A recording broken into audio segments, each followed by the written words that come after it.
Welcome to CoreLogic's Housing Market Update for July 2023, brought to you by onthehouse.com.au. Australian housing values moved through a fourth month of recovery, with CoreLogic's National Home Value Index rising 1.1% in June, decelerating slightly from the 1.2% gain recorded in May.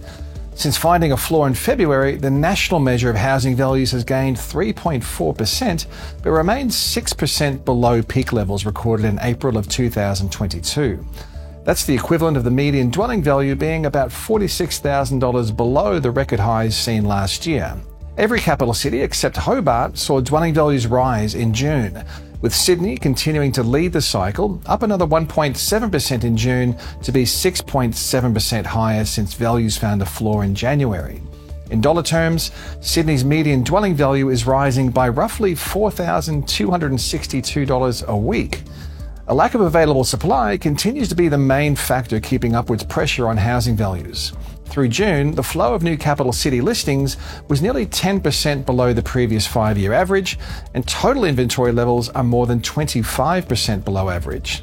Simultaneously, a June quarter estimate of capital city sales is tracking 2.1% above the previous 5-year average. Although housing values continue to record a broad-based upswing, the pace of growth across most capitals eased in June, potentially reflecting a change in sentiment as interest rate expectations revise upwards.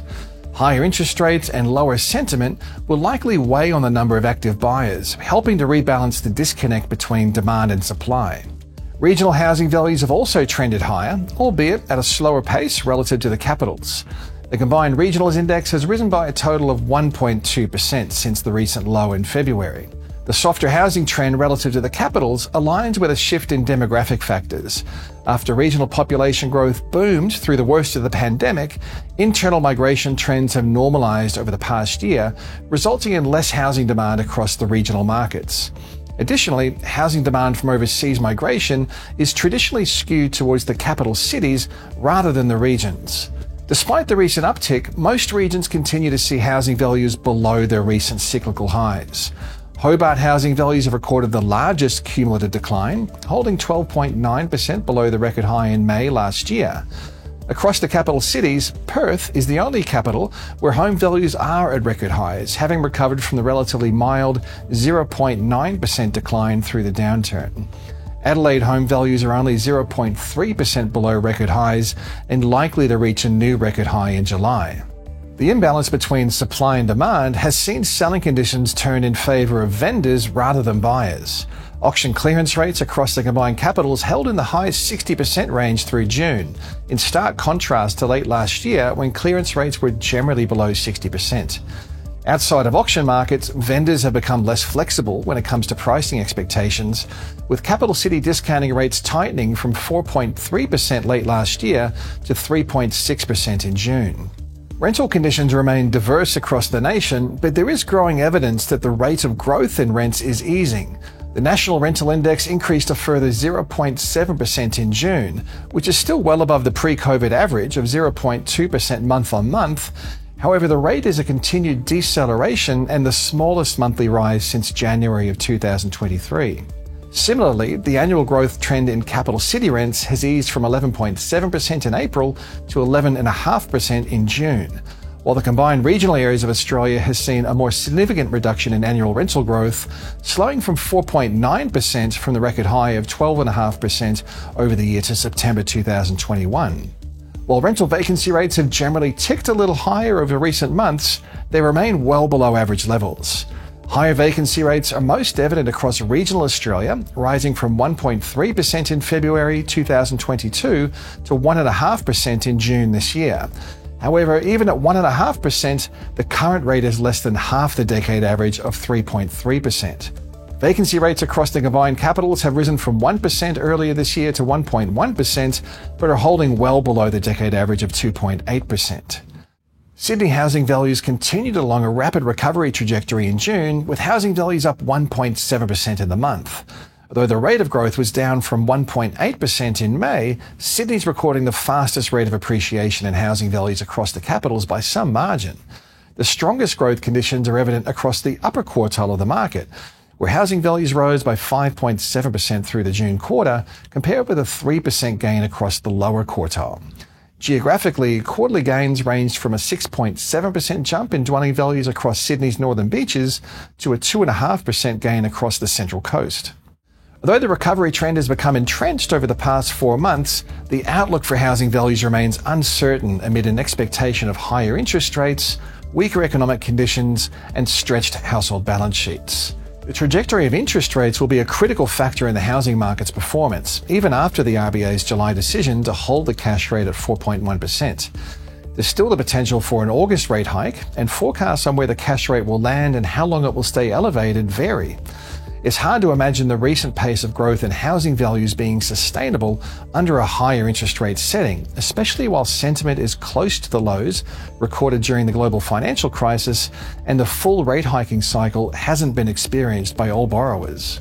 The coming months will see an unprecedented peak in the number of fixed-rate borrowers refinancing to significantly higher mortgage rates. The RBA has previously estimated that 880,000 fixed-rate mortgages will expire in 2023, refinancing from mortgage rates around 2% to possibly higher than 6%. Higher interest rates also imply credit will be less available, especially considering new mortgage borrowers continue to be assessed at a mortgage rate 3 percentage points higher than the origination rate. Additionally, lenders have become more cautious, with further reductions in high debt-to-income ratio and high loan-to-valuation ratio lending. As we saw through the periods of tighter macroprudential policies and higher serviceability assessments between 2017 and 2019, credit availability plays an important role in housing markets. Another key risk for housing conditions is the potential for a rise in advertised housing stock. Low inventory levels have arguably been the most important factor placing upwards pressure on housing prices. A change in the supply dynamic could become evident in spring, when the flow of new listings would typically start to ramp up. We could also see more listings flow onto the marketplace if mortgage stress becomes more widespread. At the moment, we aren't seeing any signs that advertised housing stock is rising, at least at a macro level.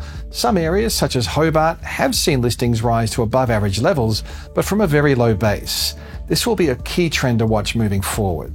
While the downside risks to the housing sector are clear, there are some mitigating factors, including record levels of net overseas migration, a burgeoning undersupply in housing, and an expectation that labour markets will hold reasonably tight.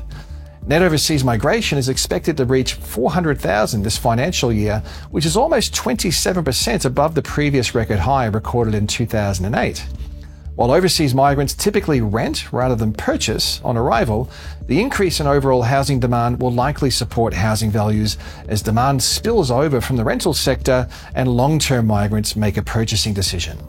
At the same time, the pipeline of approved housing supply is around decade lows and trending lower, setting the housing sector up for an undersupply of newly built homes over the medium term.